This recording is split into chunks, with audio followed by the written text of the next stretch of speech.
All right, wrapping up the week with Kevin Keatsman here on KCMO Talk Radio as we are live wrapping it up from the Johnson County Sheriff's Department. Kev, what's up, man? Good morning. You know, we had something interesting happen here. When I walked in the studio, I sat in the chair I normally sat in when we do the crossover here, but since you're out, I still sat in that chair. When I was a kid and my dad wasn't home, I would never sit in his chair or at the seat at the table where my dad would normally sit.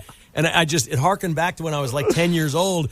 And John said, hey, don't you want to go sit in the main chair? I'm like, this is Pete's chair until 10 o'clock. I shouldn't be sitting here. I feel dirty. I'm sitting in it. Oh, that is funny. Hey, let me harken back to when you were 10 years old or a little bit older. 1980, Miracle on Ice. Compare it to Sunday. I'm sure it's not the same level, but this week started off with a bang. Compare and contrast where you were 46 years ago to what it was like on Sunday for you as someone who experienced both of them. Okay, the similarities are eerie. Okay, we just come out of 4 years of Jimmy Carter versus 4 years of Joe Biden. It was very similar. Inflation was out of control. Gas prices were outrageous. There were all kinds of people that didn't like America. Flags were being burned. All kinds of crazy stuff was happening. I was 15 years old when this took place. So I remember it all very well, and I was about to get my first car, which was a big time in anybody's life, right? So everything like that was the same. The reaction completely different. Back then, everybody, both parties, anyone in America, everybody loved it. The anti-war people loved it. Everybody loved it. They were finally proud that America did something well for the first time in years. This time around, we literally have, maybe 25, 30% of the people in this country that will hate anything good for America because of who the president is. That did not exist in 1980. And as we know, Ronald Reagan was then elected, and we had the golden era of the 80s, which essentially it was. You know, you and I have talked about this before. We both spent a lot of time in sports media. We both still dabble in it in some ways. But you have seen the worst of sports media in this country on display this week. They have been desperate to make the Trump phone call a thing, the, politicization of this Team USA hockey win a thing, and they're failing miserably. When Jack Hughes shows up for the New Jersey Devils in, still a blue state, whatever that was, Wednesday night, and the place is going nuts. They don't care about these things that sports media is trying to make a thing. What's your interpretation of it? Well, they also booed the governor in New Jersey when that happened that night, and he got another hero's welcome last night in Pennsylvania at the game in Pittsburgh, and they stopped the whole before the game, and they all roared for him. And everybody, Penguins fans were wearing USA jerseys at the Pittsburgh game, which I thought was really, really cool. Pete, I think this is what happens with people who are in sports media. We're all young. We all love sports. Things going on in the world are not important. We want to get into that as a career. And we do. For many, they find it not to be lucrative enough. They leave in their late 20s, 30s, find something that's lucrative. They're generally speaking very smart people. They go off and start their own business or get in sales or do something else. Those that stay in it, some do very, very well. Stephen A. Smith makes millions and millions of dollars a year. What else is he going to do? It's just a phenomenal ride. But the guys that stay in it, the longer they stay in it, we all get to a point where we start to think, okay, I'm covering 19, 20, 21-year-old kids here. This isn't rocket science that I'm doing for a living. There are more important, bigger things in the world. Some move off into that, and some stay in sports because they have no avenue out, and they become bitter. And I think that's what we saw.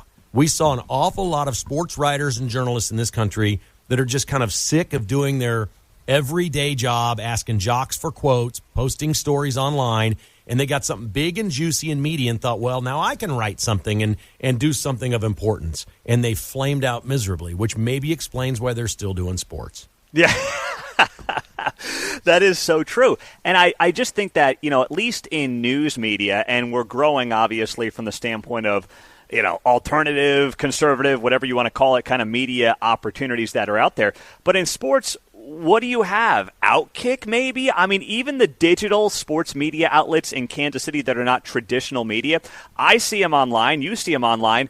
They're filled with people that just lean completely the other way. It's the strangest thing to me because there's a lane there. I mean, you do it with the KK Has Issues podcast, but outside of that, there's not an ecosystem for any of this stuff on the local level yet. Yeah, my podcast is half sports, so I still do. I do a lot more sports there than I do here. Which I like doing. I still love sports. I've not lost that. I like doing it. I just don't want to interview 21-year-old kids about, a ball that went between their legs or something. It just doesn't float my boat anymore. So, no, these people are generally speaking pretty miserable in what they're doing. We're talking about a city. We literally had, I'll name names. I'm tired of not naming names. Seren Petro literally went on the air during COVID, okay, and said football should be stopped. People are going to die. He went home and stayed home for months, wouldn't come to the office, and didn't want to do the radio show. They're like, we should shut everything down. Like, there are so many people that are so far left in this town in sports media. It's insane. In fact, they don't even know the world, and I love him to death. He's a great guy. Vahe Gregorian, as far as I know from the Kansas City Star, is still stuck in Puerto Vallarta. Now, I haven't traveled to Mexico in 18 years. It's our favorite place to go. I've been terrified of going since Obama was president. A Marine got picked up by people in Mexico, and he couldn't get the Marine out. I'm like, if he can't get the Marine out, why should I travel to Mexico? This thing's blowing up, and a guy like Vahe apparently didn't even know it was dangerous. That's unbelievable. And then you got also like midday radio hosts at other radio stations, Cody Tapp, saying it's evil and shameful that Kansas now says you have to have a driver's license based on the sex you were born to. It's like, what are we doing here, guys? What are we doing? And what are you doing? How is that a win for you? Trust me, that's an 80-20 thing that you're on the 20 side of. That seems bad for your business. Yeah, I know Cody Tapp very well. We work together, and he's never seen evil in his life, so he couldn't identify it. Yeah, I'm serious. You're right. It's just not You're a world right. he lives in. And there's a lot of young. This is a blessing. This is a great compliment for America. We have a lot of young people in this country that have never seen anything bad in their life, and never had anything at risk. And their parents have money, and so when they talk about right privilege, they're living it. There's a lot of liberals living that. And I did see, too, that Wall Street Journal had a piece, young people all want to leave America and go live in Europe. Have fun with that, where 20% of people have air conditioning compared to 80% of Americans. I mean, they don't even know how good they've got it here, to your point, Kevin. So, they say right. it and don't do it, and Rosie wants to come home and she can't get home. Which is fine by me, man. Exactly. Have a great weekend, Kev. You too, buddy. I love your chair. All right. Thanks, man. Kevin Kiesman Uncanceled is next. Have a great weekend.